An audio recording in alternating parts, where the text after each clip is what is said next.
Alright, here Math 1, Unit 2, Lesson 1.1. So we're dealing with graphing the set of all solutions. Okay, so kind of the basic idea here is that when we are taking an equation, okay, that when we graph it, those points, or when we make a table, all those points, and this represents the points, the input and the output, that all those points here give us solutions to this problem. Okay, so for example, if this were dealing with days and how much money you earn per day, you earn $2 per day and you start out with 1. After 1 day, you'd have $3. After 2 days, you'd have $5, 3 days, $7, and so on. So it's just basically, as we plot those points, okay,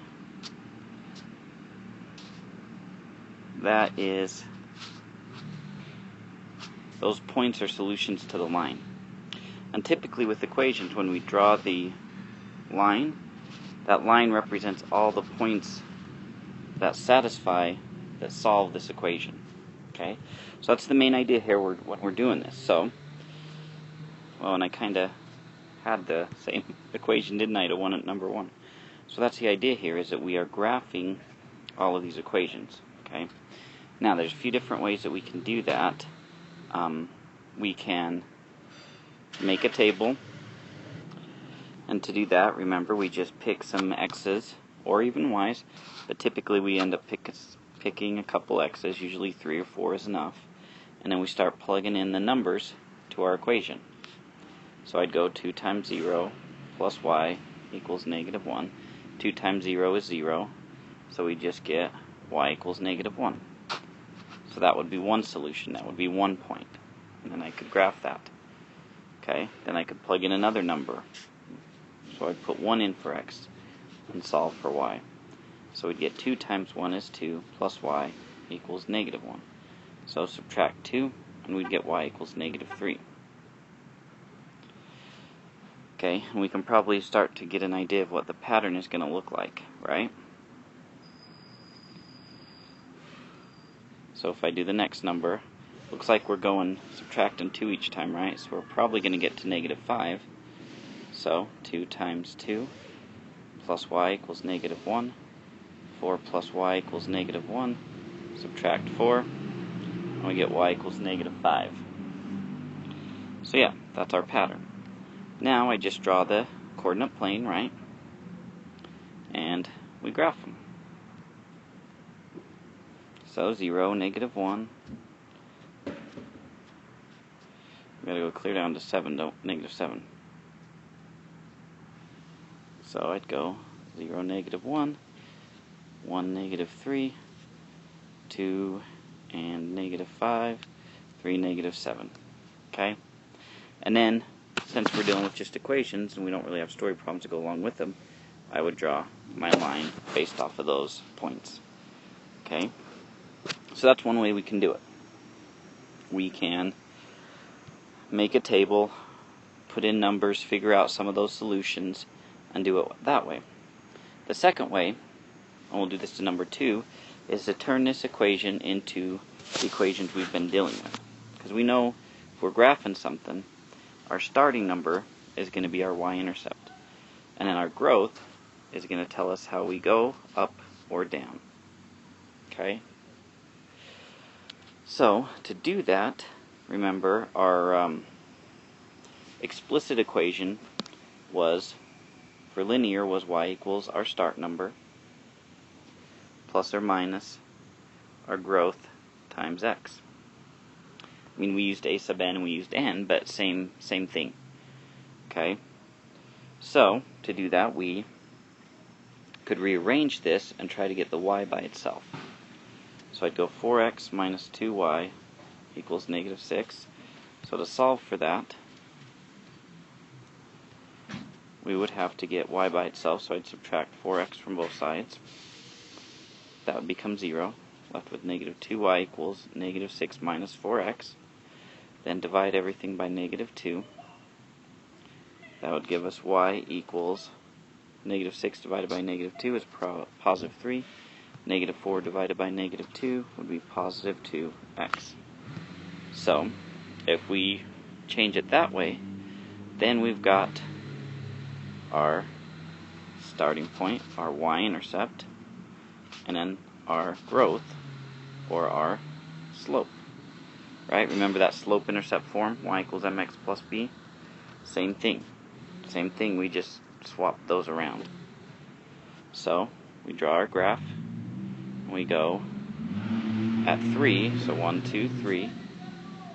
There's our y-intercept.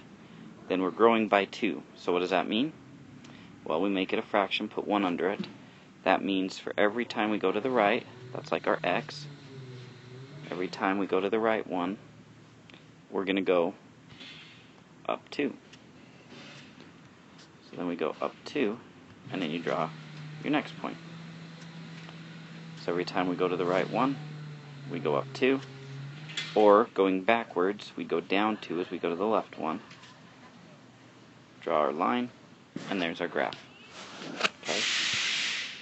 Now, hopefully you noticed that if we look at 1 and 2, these are growing by that arithmetic, which we also call linear. If we look at 3 and 4, notice we've got repeated multiplication because of the powers, so we would call that geometric or exponential. Okay, and we can solve these ones the same way.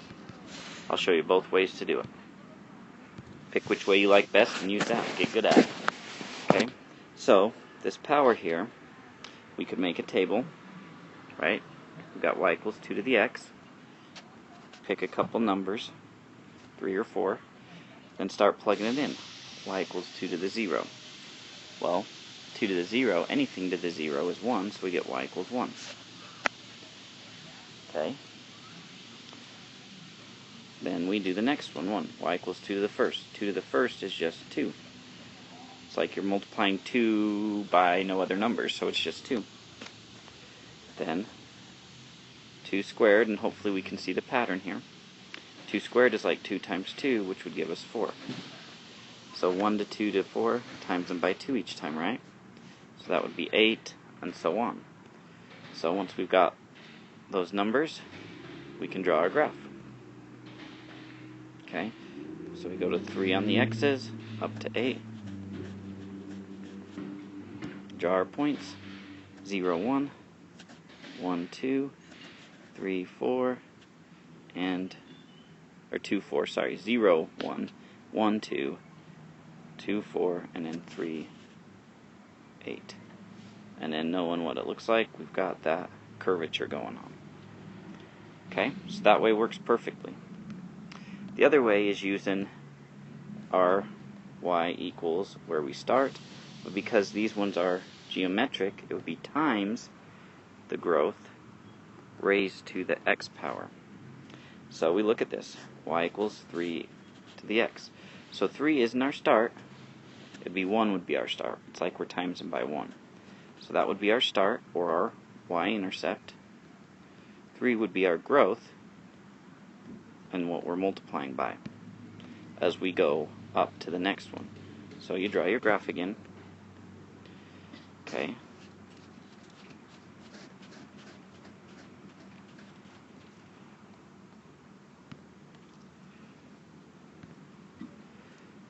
Let's see. I may need to make my graph a little bigger, huh? Let's try this one again.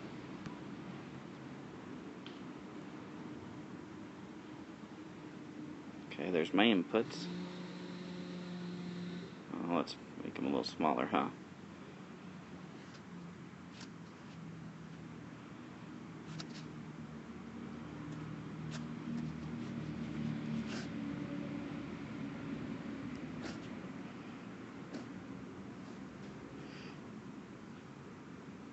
Okay, I think that's 30.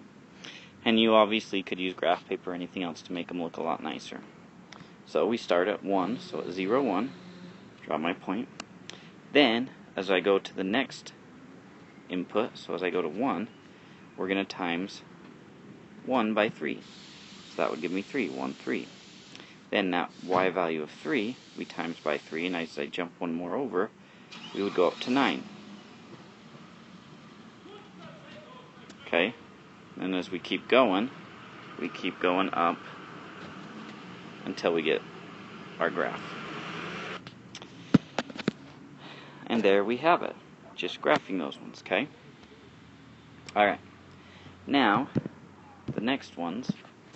Okay, so now we're given an equation, right? You can see we've got the power, so we know it's an exponential, a geometric pattern. Okay. Now it says use each graph to find 3 solutions that will satisfy the equation. In other words, it wants us to make a table or write them as points, right?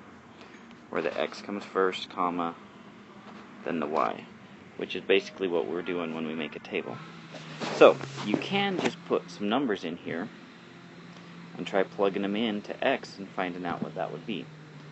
Okay? Or you can look at the graph and find where they intersect. Now what I mean by that is by, like, look at this point right here. Okay, the y value is 4, the x value is -2. That's what I mean by intersect. If I go down further to, say, number 1, if you go up there, do you know the y value? You can probably guess it's a half, but it doesn't hit an intersection like this one. This one at -1, we get 2. Okay, there's one solution. -2, 4, that's another solution. So if I put in a number, okay, oh, the x would be right here, and then we replace that with the x and the y of my point, so -2 and 4, 1/2 to the -2 would be like 2 to the +2, which is 4. Okay, it works out. That's what finding a solution is essentially doing. Okay, so we look for another point. Hopefully you can see it right here. Thought I had my little arrow. At -3 we go up and we get to 8. So -3, 8. Could you have some different numbers here? Yeah, you definitely could. That's the solution we're going with because those are the 3 that I found. Alright?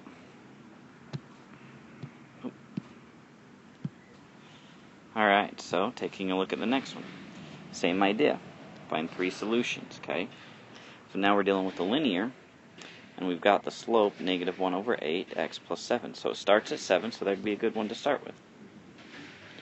0, 7, right? Go up the y-axis, 0, 7. Or you can write it as a point, 0, 7. Now let's keep going and see one that matches up good, and it looks like right here at 8. 8, 6. So at 8, 6. Okay, now I don't see any other good ones going here, so let's go back the other way. We go back there at -8 and 8. We have another one. Okay, 3 solutions. Now, normally on a table we'd want to rearrange them so they went more in order, but this works just as well. This works just as well. Alright. Okay, now 7 through 10, we need to answer the question. So now we're dealing with some story problems, okay? So the profit of a company each year over the first 5 years of operation can be modeled by the equation P equals 225 times 1.13 to the x plus 400. So, I know we've got the plus there, but notice where the x is. The x is in the exponent. So that tells us we've got a geometric, a pattern of multiplication. This 4 plus 400, all it does is it takes your equation and it shifts everything up by 400. That's what's happening there. Okay, so P is profit in dollars and Y is the number of years since the company started. Draw the graph of all solutions for this situation. If this pattern continues, what should the profit be in year 7? Okay, so we could try to graph it. We could make a table. However, the easiest thing to do for us is going to be just to plug this 7 in for x. We're essentially saying, what is it going to be here at 7? And since this doesn't have that a sub n minus 1, we know it's explicit, so that means we can use the 7 in the equation to figure it out. So I go 225 times 1.13 to the 7th plus 400 equals P. Then I'm going to definitely use a calculator because I have no clue what 1.13 to the 7th is off the top of my head. So when I type that whole thing into the calculator, okay, because I don't want to try to mess with this by hand, we end up with 929.336233 and so on. Now knowing it's money, we know we want to go to the 100th. Okay, so the 6, we'll bump that up to $929.34. That is what our profit should be. And that's number 7. Okay. Number 8. Katya is a caterer. She has a cookie recipe that calls for 2 eggs per batch. Katya wants to know the number of eggs she needs according to how many batches she cooks. What equation can be used to represent the number of eggs Katya needs for any number of batches? Draw the graph of all solutions for this situation. How many eggs would Katya need for 4 batches of cookies? Okay. So it wants us to do quite a bit here, doesn't it? So it calls for 2 eggs per batch. Okay. So think about this. If she does 0 batches, she won't need any eggs. If she does 1 batch, she'll need 2 eggs. If she does 2 batches, she'll need 4 eggs. 3 batches, 2 more, 6 eggs. Okay, so it looks like we're going by adding 2. So our equation would be y equals, we start at 0, then we add 2 each time, and because we're adding 2 each time, we know it's linear. Now, do we need that plus 0? We don't, so let's just write it y equals 2x. Okay, so that's the equation. Then to graph that, okay, we start out at 0, 0, so there's my first point. Then 1, 2, so 1, 2, then 2, 4, then 3, 6, and so on. Now we draw that line. Now, is she ever going to need a negative amount of eggs? No, so we shouldn't go off into that space, because that doesn't make sense according to our problem. But we can keep going that way. She could make 1 billion batches and need 2 billion eggs. Okay? So how many does she need for 4? Well, we could either look at this and say, well, here's 4, and we go back to 2, my x was 2, or this, if, oh wait, she said 4 batches of cookies. I'm doing that backwards, aren't I? So we go to 4, where would that go? So if we went to 4, it would be 8. Or if we put 4 in for x, it would be 8. Eggs is how many she'd need for 4 batches. Alright? Alright, 9 and 10. Same type of problems here. Okay. The price of a certain company's stock grew at the same rate over the first 6 months of the year. The following table shows the price in dollars per share of stock P for each month T. So these stand for months, and then this is dollars per share. Draw a graph to represent the growth of the stock's price per share. What equation can be used? If the pattern continues, what will the price per share be after 12 months? Same time of problem. So we need to figure out how is this grown. We go 35.75 to 36 to 36.25. Okay, you should be able to see we're adding 0.25, aren't we? For each, what are those, months? Yeah. Okay. So, we know our growth is 0.25. So graphing it would be easy, right? We'd go 1, 2, 3, 4, 5, 6. Then we need to probably go up pretty high. Now, here's a cool little trick you can do sometimes. Because that's not growing very fast, is it?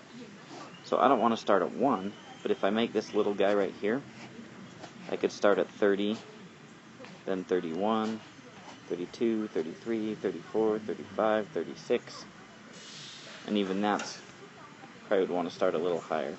So maybe 34, 35, 36, 37, 38. And then at 1, so down here at 1, we go up to 35.75, so almost to 36. Then at 2, up to 36.